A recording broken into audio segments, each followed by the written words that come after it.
Like most writers, when I see something I wrote 10 years ago, I entirely see ways it could have been improved. I didn't see those possibilities 10 years ago, but it's easier to see them today. It means I've grown as a writer, that I'm better, that I'm a more effective writer today than I was 10 years ago. I'm worth more than that. And if I continue as I have been doing, 10 years from now, before the atomic age, chemistry professors used to say that a person's worth, from a strictly chemical standpoint, was about $32 on the going market. In recent years, this view has undergone a startling change. Scientists now calculate that if the electronic energy in the hydrogen atoms of your body could be utilized, you could supply all the electrical needs of a large, highly industrialized country for nearly a week. A DuPont scientist said that the atoms of your body contain a potential energy of more than 11 million kilowatt hours per pound. The average person, by this estimate, is worth about $85 billion. Moreover, the electrons in the atoms of your body are not just particles of matter. They're waves of living energy, and these waves ripple out and spread themselves in patterns of light. And as they move, they sing. If you had the proper hearing aid, you could hear a great flow merging with the waves of neighboring atoms. And they not only sing, they shine. If you stand in front of an infrared television camera in a completely dark room, the screen will show you from top to toe as a glistening, radiating, gleaming form. In short, you're a whole lot more than meets the casual eye. Add to all this the fact that to try to reproduce your mind mechanically would cost many billions of dollars, and you begin to see yourself for what you really are, an amazing, infinitely valuable creature. And not only are you immensely valuable as a human being, you're unlike any other human being who ever lived or ever will live. You are unique. Now, what are you selling all this for? All human beings are priceless, but the payments, tangible and intangible, they receive from life vary greatly. The purpose of this message is to help you decide just what you're worth as a human being right now on the market in today's society, and what you intend to be worth, say, 5 years from now. In the last analysis, every person is in reality in business for himself or herself, in that they're building their own lives regardless of who happens to write their paycheck. So for the purpose of this particular message, I'd like you to think of yourself as a business, let's say a corporation. You hold the office of president of this corporation, and that you're responsible for his success or failure. You and the members of your family are stockholders in your corporation, and it's your responsibility to see that the value of the stock increases in the years ahead. Your family has evidence to faith in you, and it's your responsibility to prove their faith is justified. This is the job of any employed family member. Now, while the operations of a corporation are multitudinous and complex, they can be reduced to 4 basic functions. So 1, finance. 2, production. 3, sales. 4, research. Without proper financing, there'd be no production.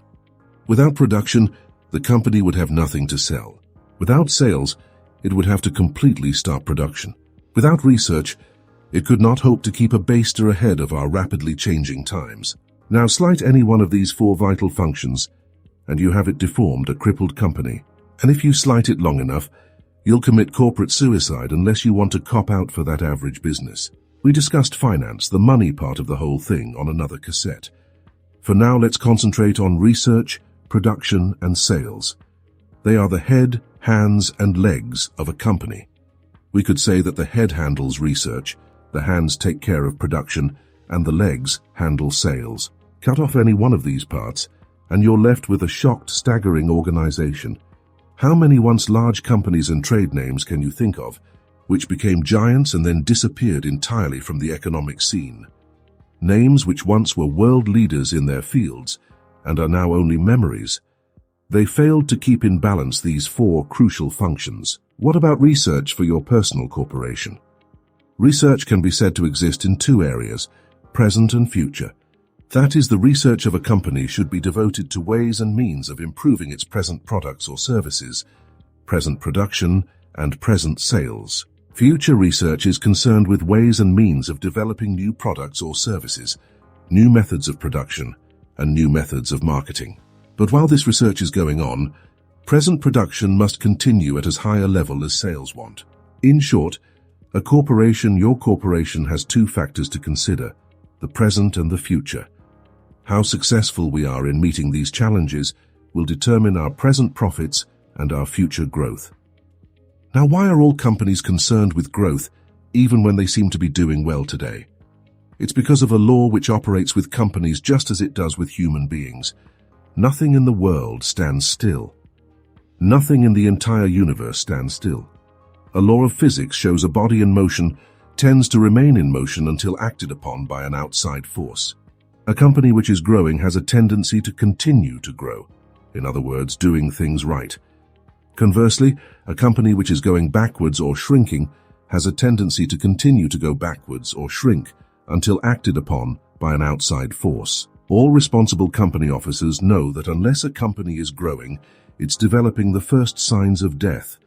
While you are the head of your personal corporation, then you should realize that this same law applies to you as well. Now, just for a minute, let's take a look at the next 10 years. Before we do, keep this in mind. If anyone had predicted just 10 years ago that we would be living in the kind of world we have today, he would have been ridiculed.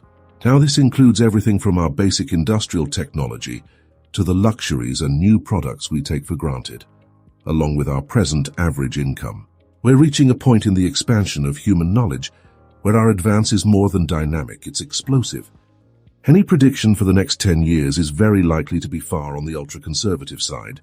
But let's take a look at what the experts have to say. According to many recent research studies, the next 10 years are going to offer business and the individual unlimited rewards. In the next 8 to 10 years, the bulk of spending in the highly developed nations will be for things, products, and services over and above the necessities, far above them, the necessities which are food, clothing, shelter, transportation, and medical care. Imagine most of the spending will be for things above and beyond the necessities. This will be the first time this has happened in the entire history of the human race. It's estimated the consumer market will expand 50% and more in the next generation or so, an astonishing increase, soaring into the hundreds of billions of dollars. In the next 30 years, alongside every building now in existence, a new building must be built.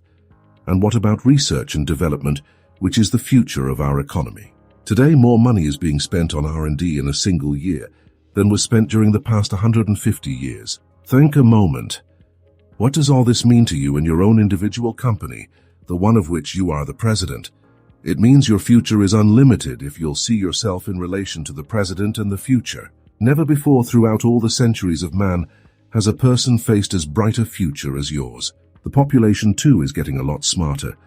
Educational advances during the past 30 years have been remarkable. During the next 30, they'll probably be amazing. The customer is getting smarter every day. And if we're going to continue to meet his or her demands and sell him or her or our products, we better get smarter every day too. The market of the next 10 years will be characterized by diversity, not uniformity. It will also be dominated by taste, not necessity. There will be a great increase in the quality as well as the quantity of consumer choices. There are many signs of the rising urge for the better things in life. Many millions of adults are currently interested in after-hour study programs, and this number is growing by millions each year. Well, that's just a glance at a few of the things going on around us and what life will be like in 8 to 10 years. Now each of us, as president and unquestioned manager of his own corporation, can decide what to do about it. We can either grow with it or go backward. We cannot stand still even if we'd like to. This gives us an opportunity to stand back and look at ourselves and our futures objectively, as an intelligent stranger might. Ask yourself, how much am I worth right now today as a corporation?